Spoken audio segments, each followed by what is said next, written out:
Good day, viewers around the world. My name is Mark Godwin Iweajunwa, and I'm back here with my friends, coordinators, on our Friday update, news update called Global World Affairs. We are here to give you our news update for our global audience also. Today, 12th of April, 2024. And I'm here with my coordinators, like I said, Olayinka Raji from Lagos, Nigeria. Olayinka Raji, how are you, sir? I'm very well. Good morning, viewers across the globe. Good morning. Welcome to our Friday program. Welcome to our Friday program. Thank you, Raji. Raji, Yep. a lot to talk about, but we're going to streamline it to the international updates. And we can't do that without Sajot Chukwu from Toronto, Canada. Sajot Chukwu, you're welcome, sir. Good morning, Mike Godwin, and good morning, Raji. Good morning, viewers from around the world. Welcome to our show. Today is going to be a fantastic one indeed. Amen. Fantastic one indeed, gentlemen. But let's start with a small sad note. The man O.J. Simpson. O.J. Simpson, yes, O.J. Simpson passed out on Wednesday. Let's see this little small clip on him. Some clip of him saying things a few days, weeks to his passing. Hey, X-World, is me, yours truly. I haven't been around in a while, but today is kind of a special day because it was 66 years ago, 1957, that I attended my very first professional football game.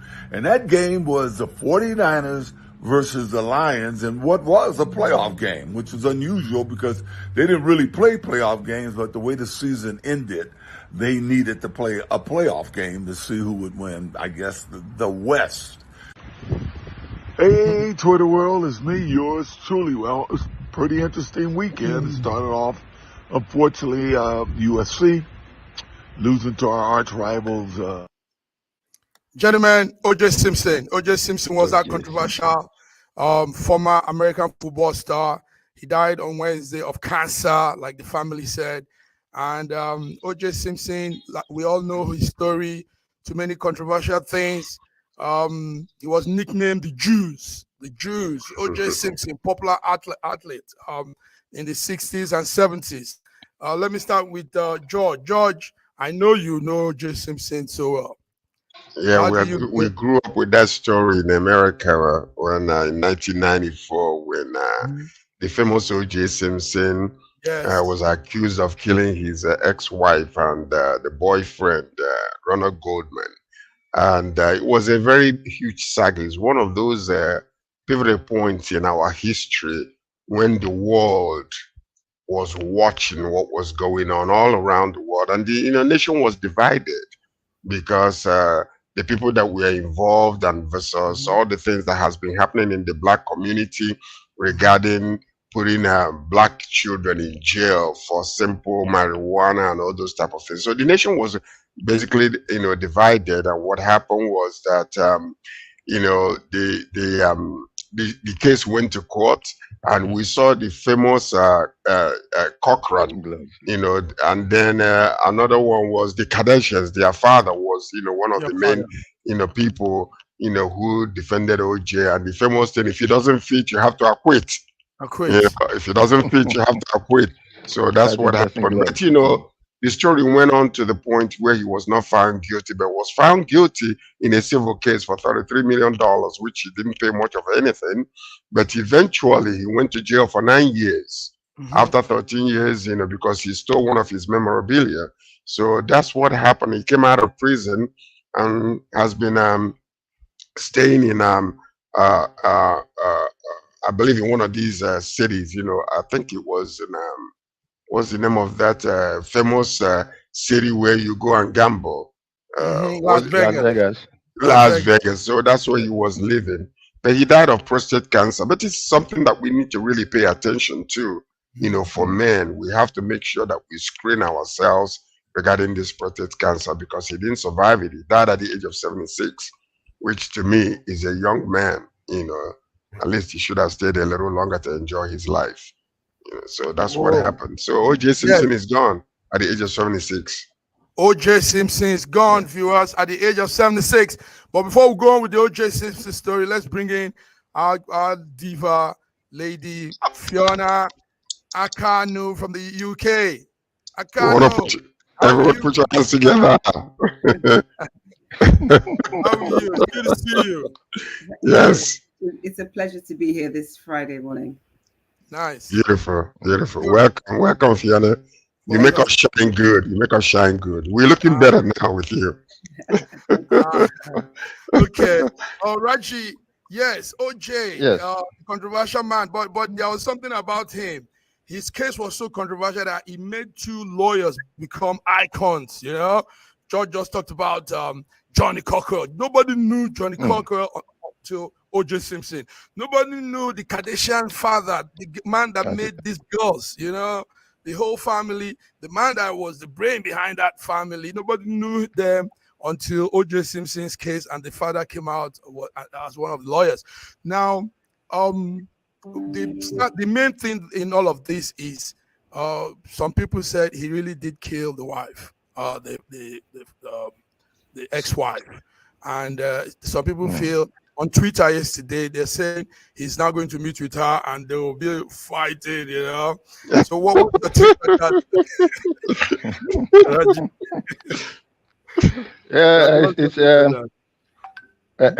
that? Any man born of a woman is bound to die. We all have a day with death. Yes. And my sincere condolences to his family. He was very, very loved by his family, in spite of all the controversies around him.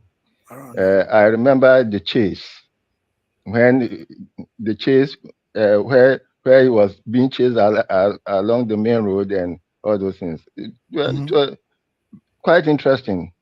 In fact, I think a film might have been made of it, because a film was made out of it. Yes, out of it. Yes. And you know, one of the major problems. Yes. Go ahead, brother. No, one of the things I wanted to say was that he wrote a book.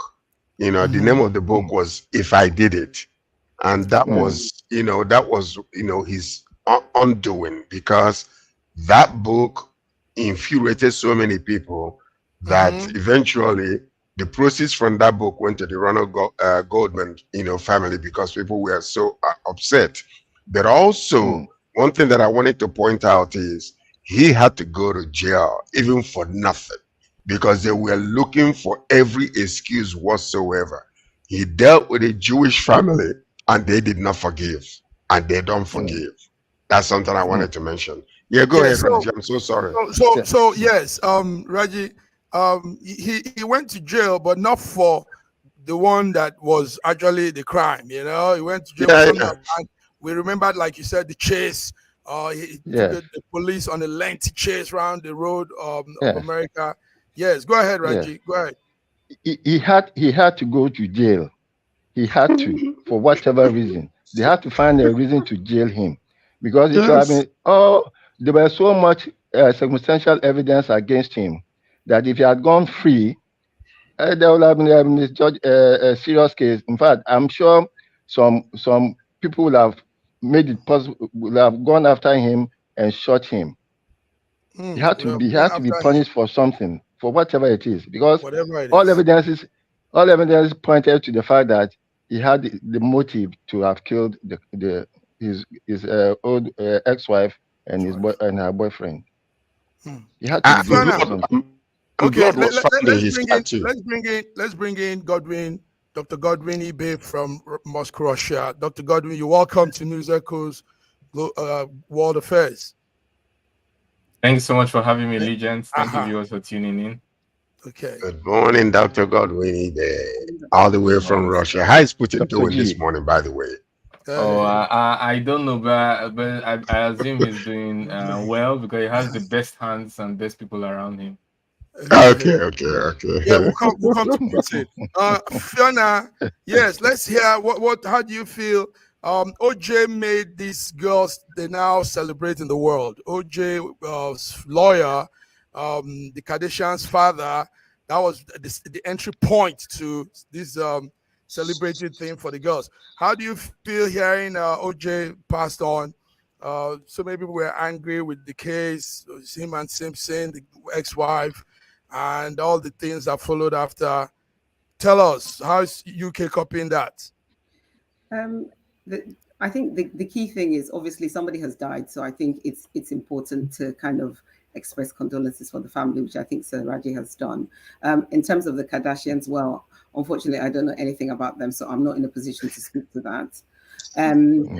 However, what I will say is that this particular issue highlights the issues that arise when women try to leave their relationships, whether they're victims of DV or not.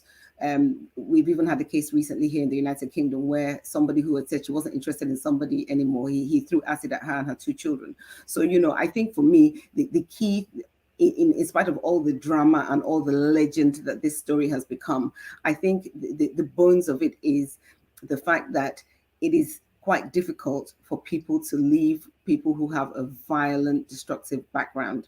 And I think this is the thing that we should be thinking about, the way people can escape. I'm not even just talking about women. There are also men who are in, man on man domestic violence. So for me, the thing that really concerns me in the whole case is this inability for women to be able to find refuge or find safety when they're leaving any kind of relationship.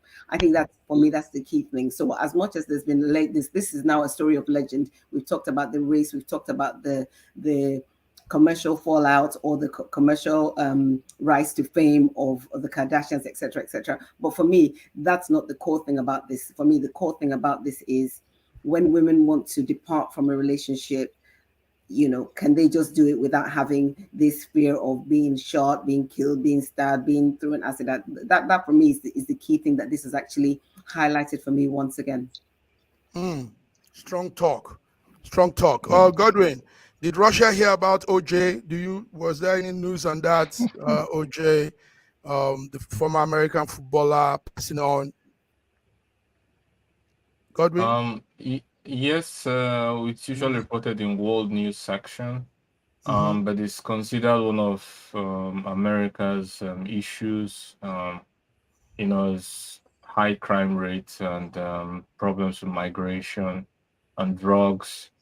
These are things like we see every day on the news, and also homeless people. So the risk of violence is really high when you have migration problems, homeless people, and the locals are kind of infuriated at or are questioning the interest of the government, if the interest of the government is on their particular borders, or if the interest of their government is across the Atlantic in Ukraine, for example. So these kind of things cause unrest. It's not. I don't have the competence to choose for Americans what they want. But all I can say is that it's very sad when you have domestic violence and when the interest of the electorate seems to not be taken into adequate consideration. Of course, O.J. Simpson, the motive was established, but the evidence is, I think, is still sketchy, in my opinion. But I believe that domestic violence is a real issue, but women are living at the best period in history in terms of the fact that the family court system in the US, for example, establishes cases not based on evidence, but based on likelihood. So there's a likelihood of somebody being attacked or a woman's life being in danger. She can be given, the right documents to restrict the female partner. So there are a lot of checks in place in terms of the females in the family court system, but for the male, they don't have such kind of protection, and they don't have such protection from the family court, and the violence on man to man is also a very big issue, but it's just not giving us much publicity. Of course, we also have the suicide rate and the joblessness in terms of, a man doesn't really have values, really born into the world with value. You have to establish your value. You have to fight for your mating rights. You have to the world view system. And I don't say it's not a complaint, it's a reality and a fact of masculinity, and which every man has to strive towards and live towards. And so sometimes those are we still talking about O.J. Simpson? Or Okay, yes. No, I'm talking general. Just let me finish. I'm speaking generally. Let me finish. You're interrupting. Just give me 1 second. We have very small time. Please. Okay, no problem. Like I always tell you guys, let's keep it to the topic, and many more things to talk about, so we don't burn out the time, and we have these viewers listening and watching. And you remember they are here to get updates. Yes, thank you very much, Godwin. OJ is gone and died at 76. The controversial football player, and our condolences to the family. So, guys, let's move on. Let's move on. Come on. Let's move on to what's happening in different parts of the world. There are different things happening, and some of those things are lessons for us to learn. A Vietnamese real estate tycoon. They call her Trunog Milong. She's the chair lady of an estate company in Vietnam. Now she's going to be killed. She's been sentenced to death because of fraud that is amounting to 12.5 billion naira. That is about 3% of the country's GDP. Gentlemen, it's nice to know that some countries still have what you call rule of law, and they stick to it regardless of what goes on. George, let me start with you. Hearing this from Vietnam, how do you feel? The woman has been sentenced to death. Well, I don't know about killing this woman for such a crime. I mean, it's a heinous crime.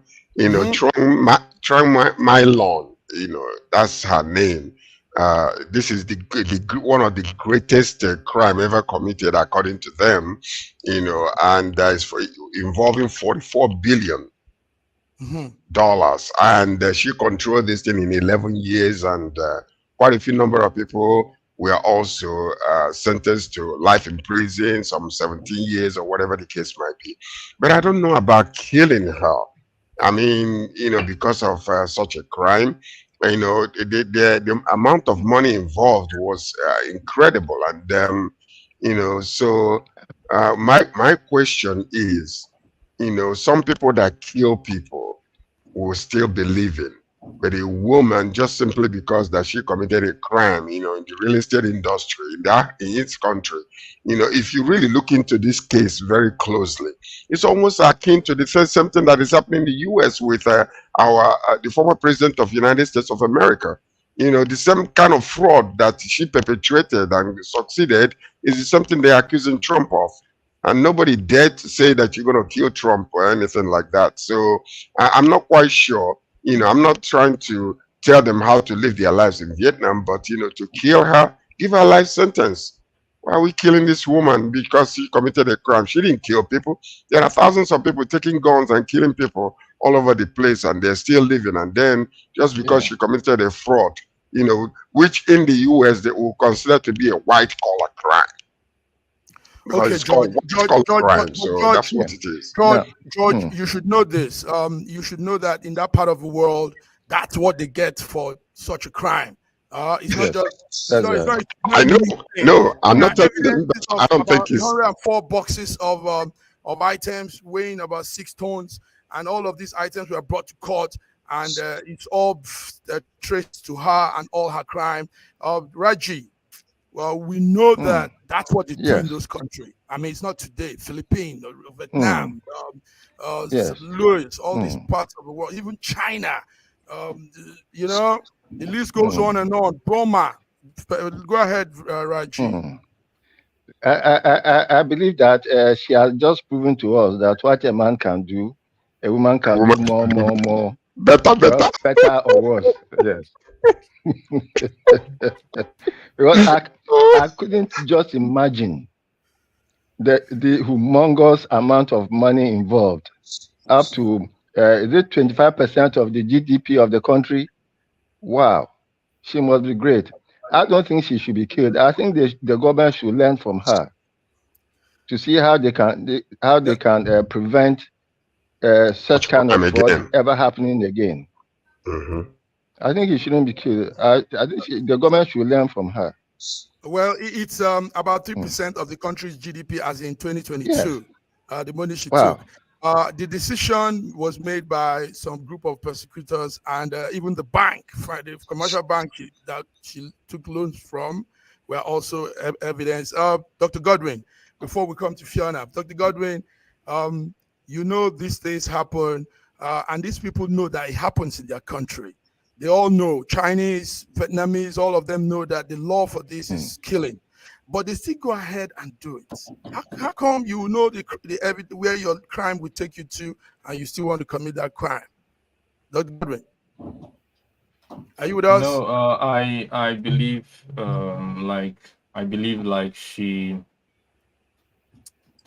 she knew about the consequence of her actions, but I think at the point she must have felt invincible. I think that's the point. And decided to not just steal the little she was comfortable with stealing, but to expand exponentially to astronomical figures. I'm hoping that she's beyond the reach of the law. But with that being said, I still don't think she should be killed. I think the money could be used to better use. If she didn't really kill anyone directly, she can be punished in other ways. But once again, it's not for me to tell Vietnamese how to live their life. They have their laws, they voted for it. If that's the punishment, well, we can only watch from a distance. But my personal opinion, I don't think she should be killed. Thank you. Fiona, it's a sad thing, but Lady Trogim Milan is going down. She's been sentenced to death. And sad. Now, let's put it to our context in our country. George was talking about America, Trump, but our country is worse. Our leaders perpetrate more crime than this, and they even walk gallantly on the roads of Nigeria. Oh, they are chieftaincy titles for them. And they are giving chieftaincy titles. We all know of the chief accountant and how much he took. And he came out and got chieftaincy title, and a village gave him 2 wives. A village brought their daughters and said, listen, you're the king, marry our 2 daughters with stolen money. Fiona? Yeah, so I mean, I was actually going to start what I was going to say by saying, thank goodness that we don't have this in Nigeria, because we might be struggling for leadership at the moment. I mean, if this is the way that things are dealt with in her country of Vietnam, then that's what it is. Do I agree with it? I'm not necessarily saying I agree that she should be killed, but it is what it is. However, I read a comment from somebody who had been personally impacted by what happened, and she was actually saying that she wishes she wasn't going to be killed. She wishes she was going to be alive so that she could see the journey that people who have lost their entire life savings, what they're going through, because the backlash of this is that there are people who have invested and they don't have anything in their retirement because of this lady. So I actually read somewhere where this lady was saying, actually, I don't want her to be put to death because that's the end for her. I want her to be alive so that she can keep revisiting the pain that she has visited upon us. So, but I mean, from a human rights point of view, I think killing her is probably something that I personally would say is extreme. But then, as Dr. Godwin said, and as I think we always echo, that listen, at the end of the day, those are the rules in the country. That's what they voted for. If that's what it is, that's what it is. If that's what it is, that's what it is. Gentlemen, that's what it is. So we have to also think about how this can come into Africa. Africa, not only Nigeria, Africa needs to have a rethink of its law. The other time, we were saying this, guys.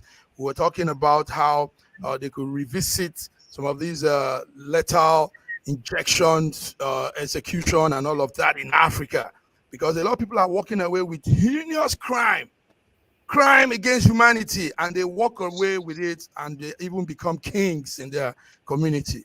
So this is it, viewers.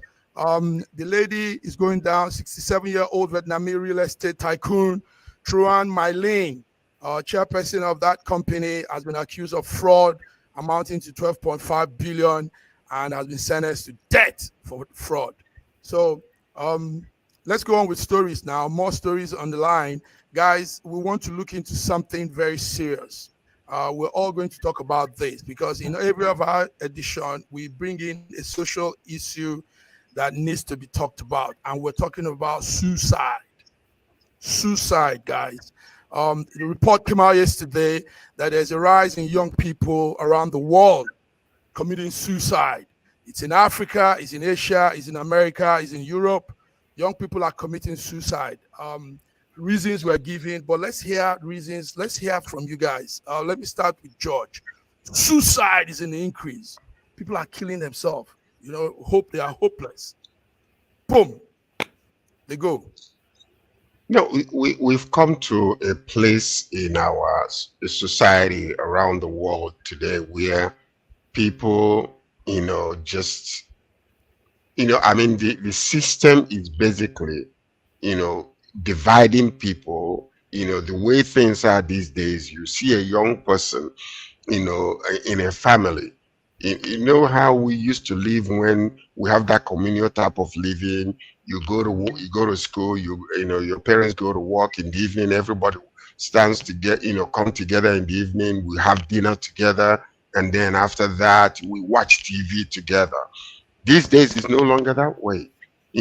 People are just living their own lonely lives, and most young people these days, they don't even know how to communicate anymore, because with that communication is part of communal interaction that enhances that togetherness within a family unit. And then you can go to your neighbor's house, knock at the door, and if they're having dinner, you have dinner with them. You don't need an invitation. But these days it's no longer the same. I told you guys a story of what happened one time. I went to a friend's house, and the father went to the girl's house to come, bring her down to come and greet us. And this young lady yelled at the dad, never to come to her room again. And then the dad was complaining that she goes to school, comes back, eats, and will go to her room. They don't see her again until the following day. So, and then you don't know what they are really doing with their phones. Most of the time it's just not about, it's just crazy. So these are the things that can, enhance that particular type of attitude. When they're being abused by friends or whatever, they don't speak to their parents anymore. So sometimes they end up killing themselves. And these, because we are coming to that place in our community, in our society right now, people are just so lonely. And most of the time it ends up happening. So there are many other reasons why this is happening, but let me give other people opportunity to talk about it. But this is very serious, and it's happening all over the place. George, you spoke so well about this. Thank you for that point you brought out. Let's hear more of this. Fiona, it's also growing high in the UK. They say you showed me something the other time, Fiona, and one of those things that is adding to it is prescribed drugs and opioid and all these high drug and all these things people are taking now that is so available on the streets. So Fiona, tell us what's happening. High rate of suicide in the world, young people killing themselves. I think part of the reason for this very unfortunate trend is a complete breakdown of what was society. I think that in terms of anchors, whereas probably when I was growing up, there were lots of anchors like religion, family, the structures were quite tight. But at the moment, I think those structures have fragmented slightly. I believe that social media hasn't really improved the situation either, because there's an immediacy that happens with social media that's not real. It's not real almost. And people are seeing images and believing the images they're seeing when they're not actually real life. They're not people's true existences. And people and young people in particular are battling to meet up to those expectations and getting themselves into all sorts of mental health challenges. The mental health environment here in the United Kingdom has struggled very much over the last sort of 20 years, but especially post-COVID, we've had just tranches and tranches of people waiting to be seen by medical health professionals because they're waiting on the national health system. So I think that so there are a myriad of things that bring about this problem. I think social media doesn't help. I think the fragmentation of the family and the society doesn't help. I think and I just think that lack of any proper anchor. I think those are the main factors. I did read the article about access to opioids, in particular for young women, which these things are easy to obtain off prescription on the streets, and all those things don't really help. I've had personal experience of this here in the United Kingdom, and it's a very sad, traumatic event, not just for the young person involved, but for the people that they leave behind. When I was growing up, I used to think, well, it was not a Nigerian problem, but actually, I can think of a few families that I know that have been affected directly by suicide. So it's a real big problem, and I think talking, openness, and doing your best to kind of keep your family unit together, so that when there are issues, you can talk and resolve them. I think those are the key things really that I think. Good one again. Raji, okay, we just lost Raji there. Okay, Godwin, I wanted you to take the last take, but let's hear from you. The economic conditions too could be adding to this. Unemployment, high unemployment, increased poverty. It's a situation that is all over. It's not, no part of the world is left out on this. Everywhere, Russia, Asia. So what's your take on this, Godwin? I think the most important thing is to recognize that it's a global problem. Yes, it's not just one country, but some of the data I see are old data. Try to look up the data, and some of them are not measured, because obviously there's no access to measure it on a year-by-yearly basis. So some data is new, some are old, but the whole picture is still kind of constructed. Obviously, there's a social apathy based on this living on the internet, working from home, and the lack of activities that bring people together, and also the how do I put it, the tendency for people to not hold themselves accountable is increasing daily. For example, most people, instead of blaming themselves based on their choices, would say things like mental health, even though it's real. Of course, mental health is a real problem, but the speed at which people claim mental health for every single mistake they make, which is based on their choice, is also leading to increased time with therapists, and which is good for the medical people, but at the same time also dependence on drugs, which affect the neurochemical system. So it's a negative feedback, and it leads to more suicide. Can't hear you. Sorry. Yes, we're going to come to Raji, but viewers, let's go on a small break. Listen, this topic, we're coming back to it. It's vital. It's important. I want you to look at ways that this could be avoided. Godwin just said something very important: interaction. People are no more interacting as we used to. But let's look at ways. Let's look at more solutions that could stop this. I mean, our little voice here could add to saving this situation around the world. But let's go on a break. We'll be back. Viewers, you're into SSM Global Africa, Global World News, and we'll be back. Thank you.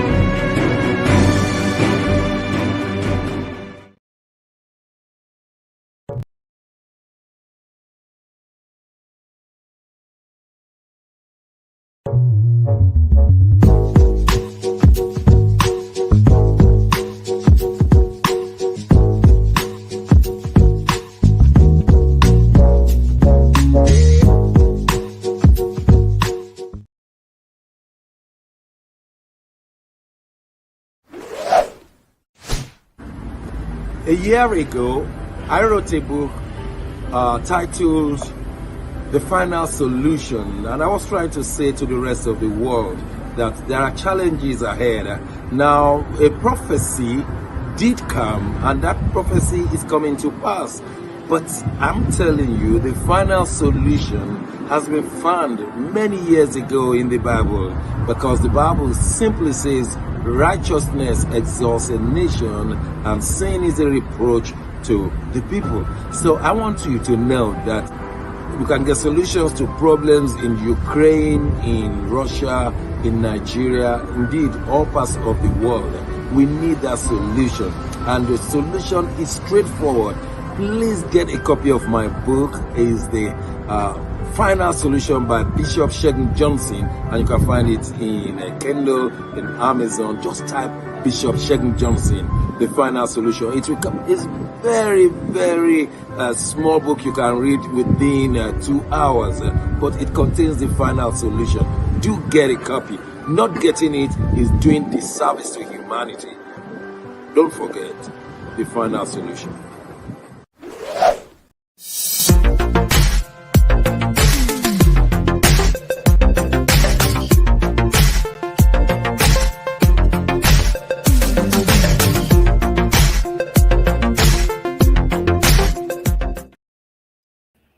Yes, viewers, you're tuned in to our Friday program, News Echoes World Affairs, and we are doing it like we normally do. Thank you for tuning in, viewers. George, let's wade into more of the solution. It's a serious issue. People are committing suicide, young people. You all have said it well. Now, can we help with some of the solution? Can we? Well, the only situation is a very, very sticky situation. I know how many people that up until today, that I've held, by encouraging them not to go that way of killing themselves. And you will never know what is, I'm serious, not a joke at all. People are locked up in their rooms. They're going, they wake up in the morning, they walk, and then they don't go out, they go out, get some food and come out.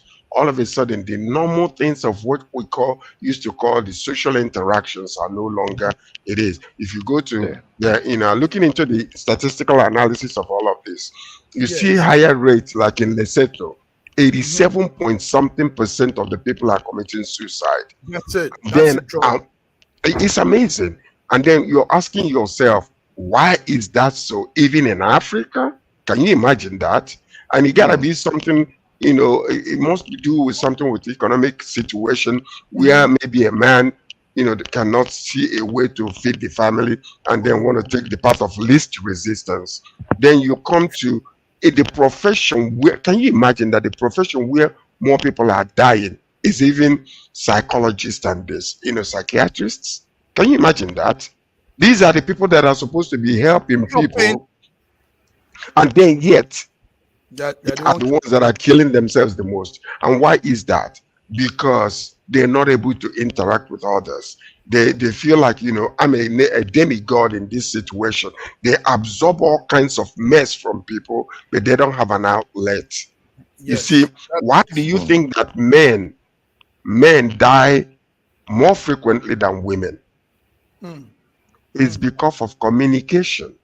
Most of us, we don't have anybody that we can interact with when we're going through things. But the woman will always have somebody they can pour their hearts out to. And the woman is more apt to talk about their situation, emotionalize it and push it out there. We store everything within, and one day it will explode, or one day you will see us just ending it because we feel like there is no way out.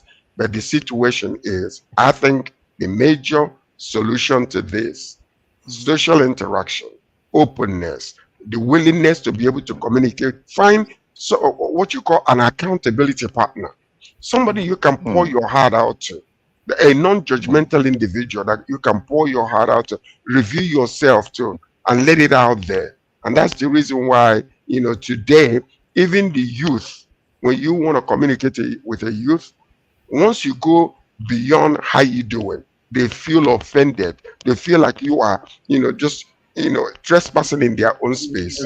And that's why most of the time, because of lack of communication, they end up killing themselves. They can't even discuss with their parents what they're going through. Reggie, may I come in now. Yes. Yes, go ahead. Yes.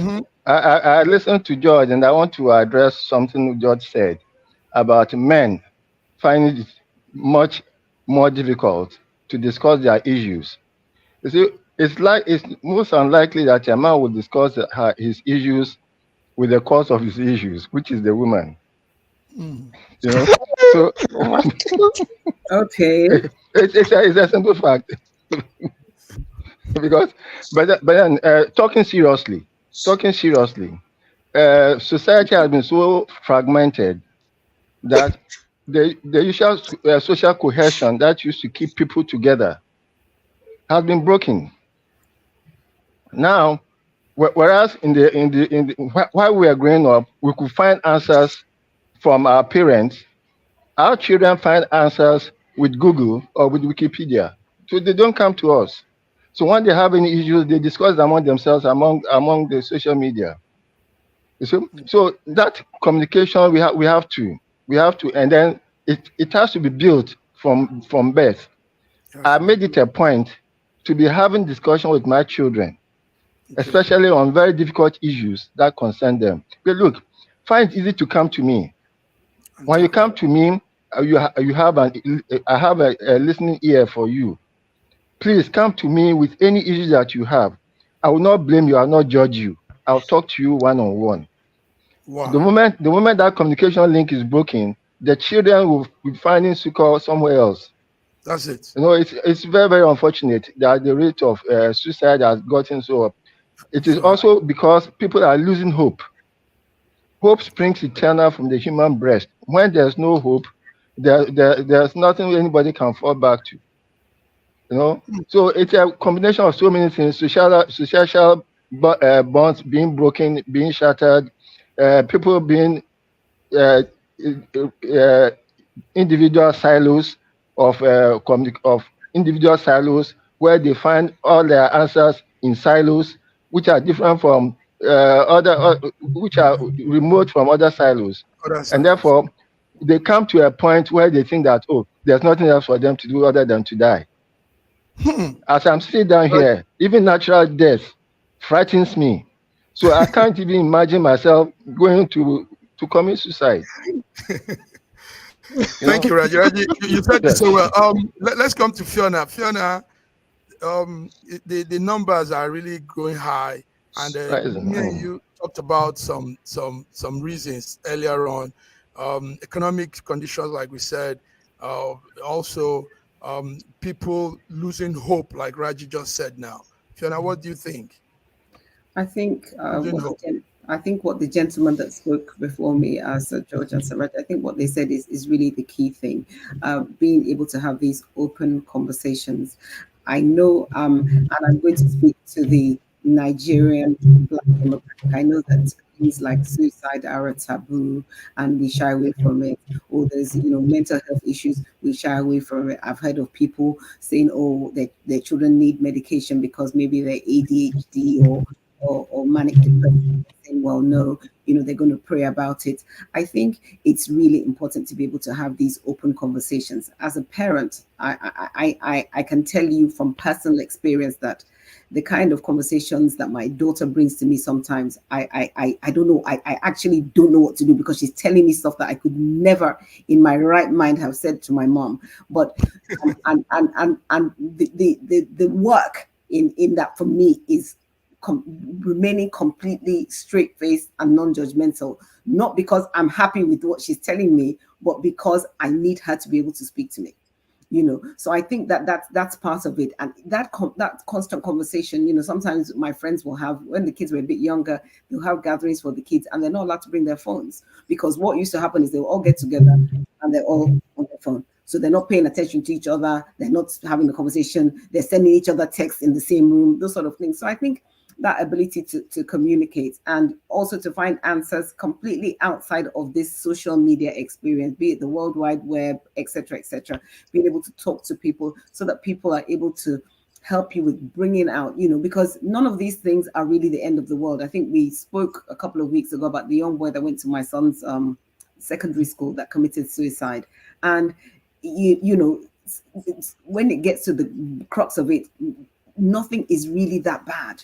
Nothing is really that bad. And it's important to be having these sort of conversations with the youth in particular, so that they're able to confront these issues. I have somebody very close to me and within his group. And when I say group, I'm talking about youngsters. 4 people committed suicide within his group of people he knows. Even when I found out, I was shocked. So he started having, depressive episodes and ended up on medication. And this is somebody that I carried as a baby. So it's not, so it's a very real problem. And talking, communication, openness, I think is the crux of it. And trying to, as much as possible, to be non-judgmental when people come to you with their problems. I think that's it. Thank you, Fiona. Thank you. Real talk. I think we'll really make our time for this topic. It's some serious. Godwin, you are. I think we should do that, because this is so important. Honestly speaking, we need to really pound it out there, because you can save a life just by just coming across this type of conversation, to understand that these things, like what Fiona is saying, it might look so serious. Look at the young man that was being harassed by 2 young Nigerian guys, from Michigan, that killed himself, because was sexual exploitation and all those type of things. And they cannot discuss those things. They don't want this thing to come out on the social media. And then they were trying to hijack and get money from him, and he ended up killing himself. These are little things. And I used to tell people, TTSP. It doesn't matter what you are facing. TTSP. These two shall pass. These two shall pass. Let's hear from our doctor, Dr. Godwin.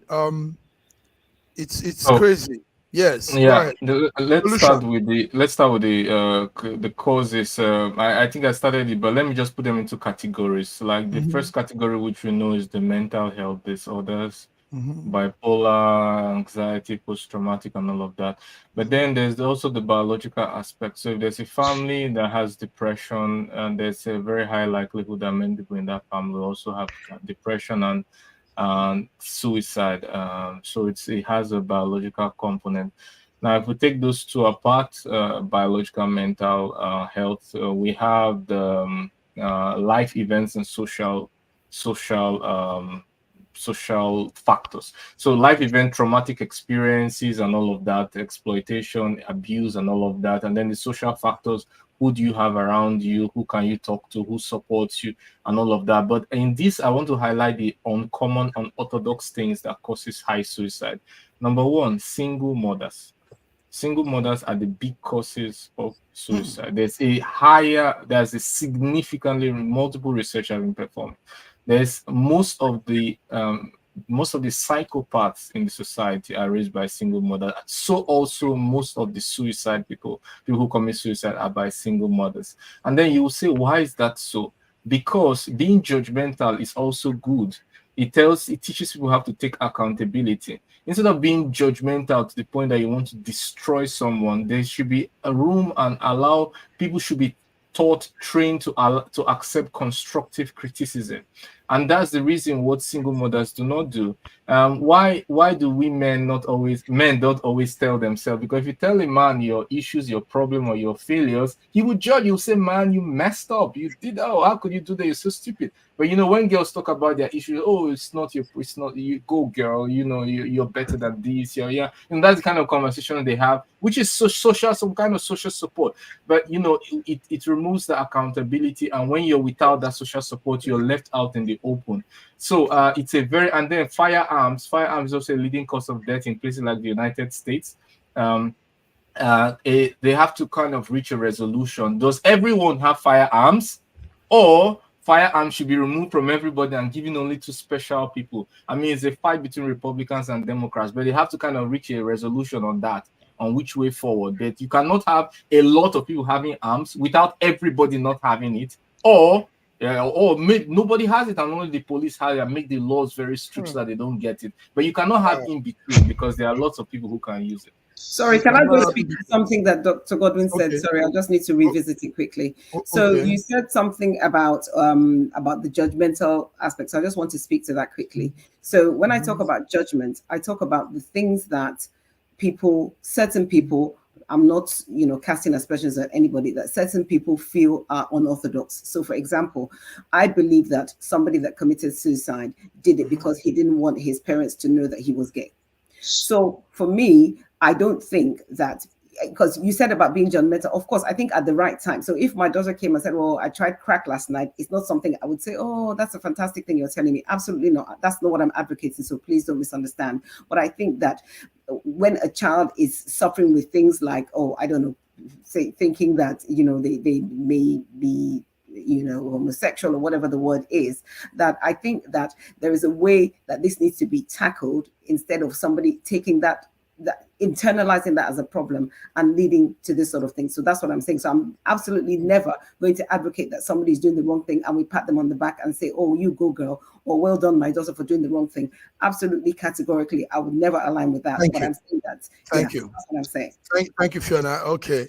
Yes, gentlemen, we'll come back to this thing. Let's run with what we have left. It's okay. What we do is we're going to put out a special program on this, and I see that the viewers are just listening, because it's a human thing. That, I mean, what we're saying is real vital to us as human beings.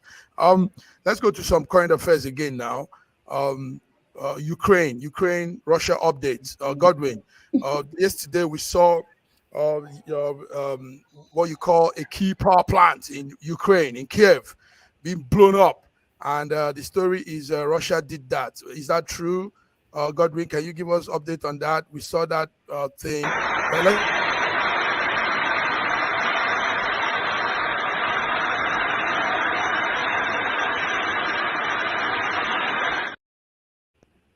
Godwin, so they said the scale of destruction is very terrifying. Fire broke out in that plant, and it says it's a Russian strike. Come on, Godwin, we're listening. Right. Yes, as I understand, the energy infrastructure left the group chat. Obviously, it's a sad turn of events. But obviously, you can't keep on poking the bear and not expecting it to react. For many years, especially with the terrorist attacks that happened in Russia, the over the years, loss of lives of Russians in the Donbass has been complained to the United Nations. We see the United Nations as it is today. For example, whatever Russia is doing, whatever Israel is doing, whatever the United States is doing, it basically can't stop it. It just calls people together and they just discuss. The politics of the big powers are obviously different from the politics of the small nations, and it's something you have to live with. That is why I always push for diplomacy and then talks among the big powers, so that we can kind of be talking and try and find some compromise for peace to reign. But the fact is that we are having a change of stance from defeating Russian military on the battlefield to stalemate to now Russia is winning. Now Ukraine has said without US support that Ukraine is over. That's from the words of Zelensky. But a lot of people I listen to and I hear say that it's no more a good investment for the United States if the artillery ratio is 10-1. That's a very terrible investment. So we'll see what turns out. Okay, we see how it goes on. Also, they said what we got yesterday was 8 missiles and drones were targeted at that point. That was yesterday morning, and a lot of infrastructures and a lot of things were destroyed. And this is actually, should that not be one of the human, I mean, I don't understand. Okay, shouldn't this be one of those things that the international world should say it shouldn't be done? Because you are taking down their, where the grid, where they get their lights from and the food and everything. So this is affecting the humans that are in that particular country. And then we are talking, Dr. Godwin, I'm sorry to say this, but every conversation we've had, you've always become an expert in the United States and putting them down. But here we are, here in Russia now, going after this grid that is going to destroy lives in that place, and you don't even want to touch that particular subject there as the reason why should Russia go after Kyiv and one of the largest grid. I just did touch this. No, because you need to really talk about it. You need to be balanced in what you're saying. Because I've heard about O.J. Simpson, you blame US, and then every subject here you have to find a way to blame United O.J. Simpson is a US problem. I didn't blame the US. I blame the person you are saying O.J. Simpson is a US problem. Every particular situation you have. Excuse me. Let me finish. Every situation was listening, and I keep on laughing over this situation because every situation you have to find a way to bring demonize the US. Here there was no demonization in my speech. People are going to I said what exists. Food are going to be destroyed. Gentlemen, can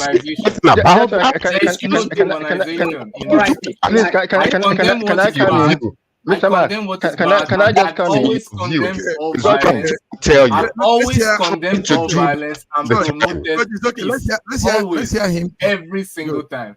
And I've been consistent in that. I condemn all forms of violence and I always promote peace and diplomacy. It's always my stance. But it doesn't mean I don't understand the rationale behind every single thing that goes in every geopolitical region of the world. And I just tell you the way it is. And when I have to say this person is accountable for this, yes. Is it true that the big powers play by different set of rules? Yes, it's true. Is it true that there are loss of lives? Yes, it's true. Is it true that negotiations will help to minimize those things? Say it.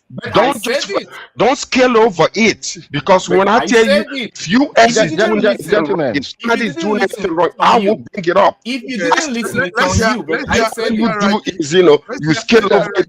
Raji, go ahead. Gentlemen, yes, there are terms of engagement during a war.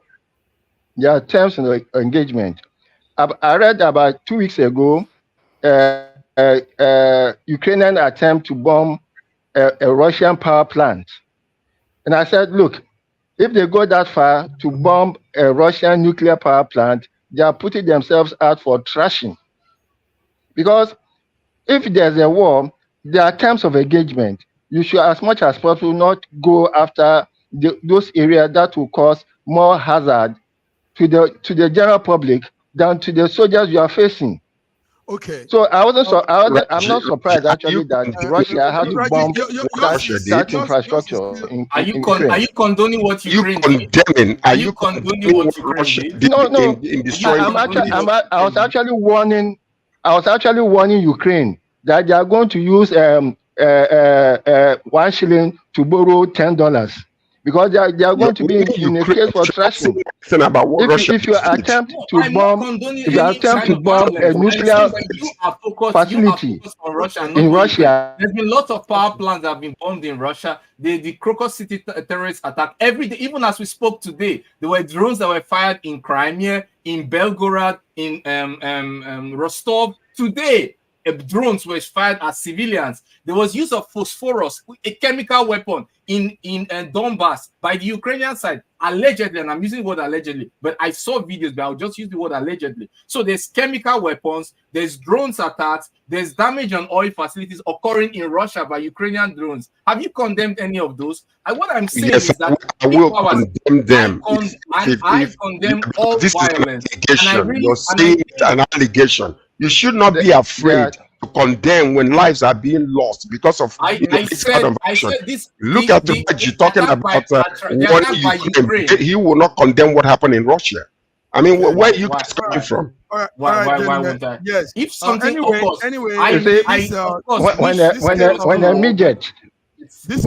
a midget has the confidence to slap a giant, if a midget has the confidence to slap a giant, it should be ready for trashing. You see? Yes. So because Ukraine has been bombing Russian infrastructure. Russia has the right to So self-defense. I'm not surprised that Russia The US has the right to self-defense in Iraq, Afghanistan, Vietnam. Israel has the right to self-defense, like it's destroying lives in Gaza. Why Russia doesn't have the right to self-defense? If it's attacking, to respond, and it has the. Let's move on. Let's move on, guys. Well, a lot of destruction has been done to that place. It says terrifying. And it says Russia deliberately, systematically targeted those Ukraine energy systems. Mark, you should talk about Ukraine targeting Russian facilities as well. That's a one-sided reporting because we just talked about it as of today. Let's come to business. Unnecessary. Let's round this up with business. We have the Hamas-Israel update also. Israel has threatened to direct strike in Iran if it attacks its own soil too. Does anybody have any update on that? Israel saying this early this morning. Yes, nuclear facilities, yes. That they were going to strike Iran if they try anything. And now we were seeing more escalation of all of this instead of a reduction of these confrontations, you know? Yes. It's terrible. It's terrible. Okay, let's come to business news. There's an interesting news, but it's been on for some time, and that's far away in Australia. Australia banks are shutting down all of its branches because they are going purely digital. And this was what we were talking about Wednesday. Femi Oke was telling us how he wants Nigeria to also embed that culture. So we're going digital, but how will this work for the future for people, countries? Because not too many people are tech savvy. Not too many of those systems also is tangible. Some of these digital things fail. Now, if they want our money to go digital, how secure is our money? Guys, Fiona, how will it be if you guys don't have to go to bank again, or you're doing everything online, everything, no more bank, no more branch, anything, finance? How will it be in the UK? Well, I think the high street banks have done a good job of reducing the number of outlets they have anyway. I can't remember when last I went into a physical bank, maybe 6 years ago, something like that. I don't have any business going into a bank. There's nothing I can do from my house really. So I don't really have any business. If anybody's giving me money, they put directly into my account. So I don't really need to mess around going to anywhere. And really the absence or lack of availability of actual bricks and mortar banks has made it absolutely impossible. The closest high street to where I live, when I moved into the area, had about 6 banks, building societies, and now there are none there. None. There's not one. So it wasn't really something we had to be told about. We just had to move with the times and get on with it. So I think we do have get on with it. Thank you, George. The industry. Are you guys going digital in Canada? Yes. Well, we have been like I don't know. I don't deal with cash anymore. Mostly. Every now and again I might, but almost 90% of my transactions are done. Basically, through digital. So we're going there, but the point is, Australia could do that because number one, do not forget they have constant lights, and most of the people there are able to, even the elders, sometimes you can teach them some of these little things and they will be able to learn because of where they are from. But when you go to the third world countries, it becomes an issue. Not that we should not be, moving towards that direction, for those that are educated and enlightened enough to do that. But you cannot gun ho and say, everything goes digital. We can educate them. We can try to do that because even most of the elders today, they still are not able to deal with that situation when it comes to digital, transactions and stuff like that. So, okay, it's happening in Canada. Yeah, thank you very much, George. Before we come to Godwin, Raji, we saw when the CBN did the color of money, we saw people bringing out money from tanks on the ground, rotting money. I mean, Africa still puts money on the ground in the pit, holes and tanks and crazy. So now they are talking digital. Can we make it up?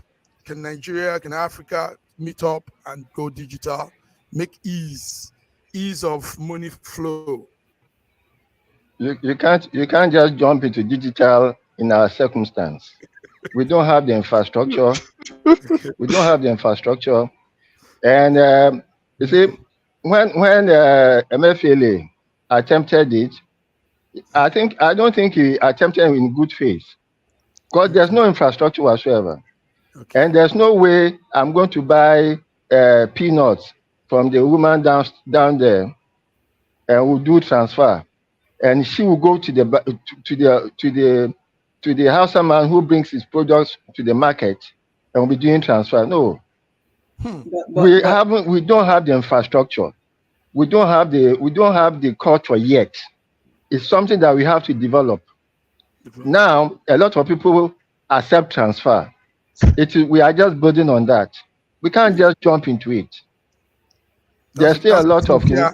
Look at Japan. Thank you. Yes. Let's go. Godwin, tell us. Digital. Australia says all the banks branches close. Let's begin to do it online. Yeah. No, I don't think Australia will do that. Australia won't close all branches. Forget all those things. The thing is that Australia didn't initiate anything. Australia is only following the lead of the people. As at 2021, more than 80% of Australians didn't visit their bank branch. 80%. So bank branches were just open, not servicing people. And so they are responding to the savvy nature of the citizenry. That's make them. Russia is also doing this. Russia has a digital currency. It's in testing phases, and it will be expanded very soon to the whole public. And also, it has something interesting in the sense that as at 2022, it was pegged with gold, so it has an intrinsic value.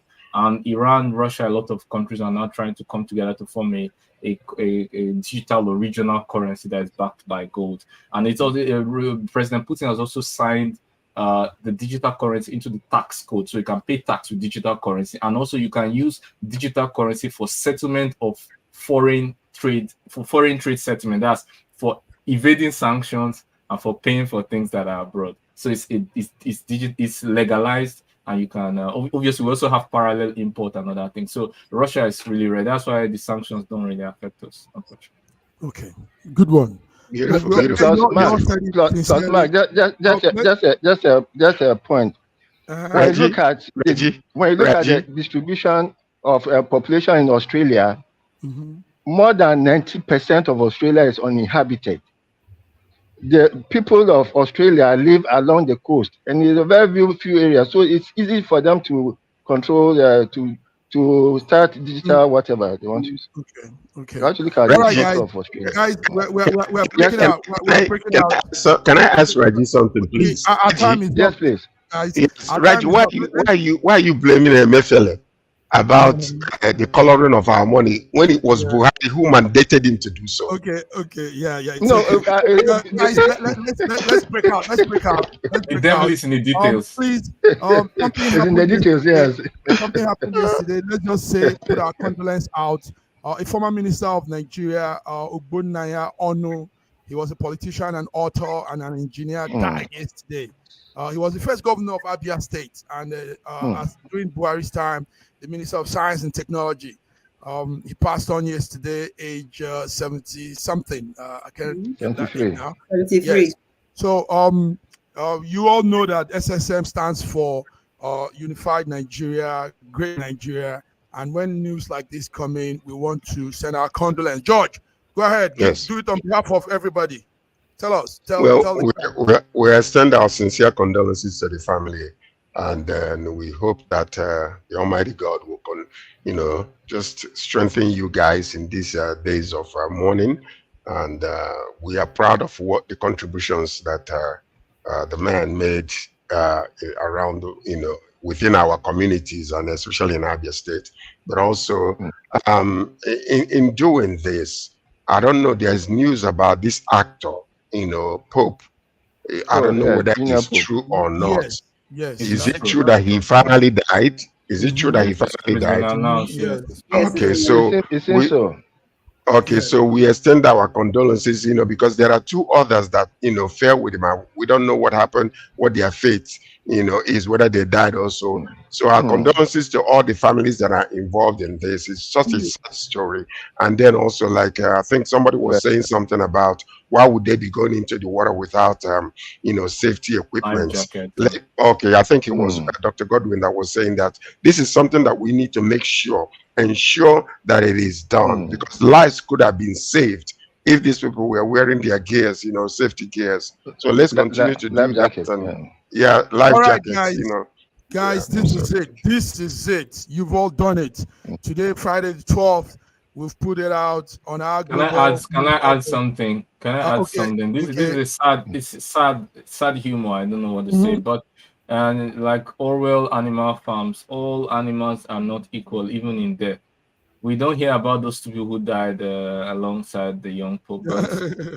It's just sad. Okay. We wish them the family condolences. Yes. Condolences. Fiona, thank you for coming. Thank you for all you've said. Godwin, thank you. Sir George and our great man Ogbeni Raji. See you guys on Monday on our Between the Lines program. Viewers, thank you. Viewers, have a wonderful weekend. Lovely weekend. Have a wonderful weekend.